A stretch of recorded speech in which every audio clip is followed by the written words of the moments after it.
యేసు ప్రభుని నమ్మిన బిడ్డలందరూ ఎంతో ఆనందంగా ఉండాలి, ఎంతో సంతోషంతో ఉండాలి, ఎప్పుడు దిగులుగా ఉండకూడదు.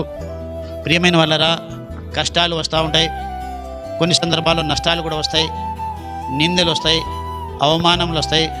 అయినప్పటికీ ప్రభువు మాతో ఉన్నాడు అనే ఒక ధైర్యం మాత్రం పోగొట్టుకోవద్దు. ఏదైనా పోగొట్టుకో. కొన్ని సందర్భాల్లో అవి మనం పోగొట్టుకోవడం కాదు, అవి పోతూ ఉంటాయి. ఏం పోతూ ఉంటాయి? కొన్ని సందర్భాల్లో ఆరోగ్యం పోతుంది కదా, కొన్ని సందర్భాల్లో వయసు పోతుంది. మనం దినదిన మన వయసు పోతుందా తగ్గుతుందా?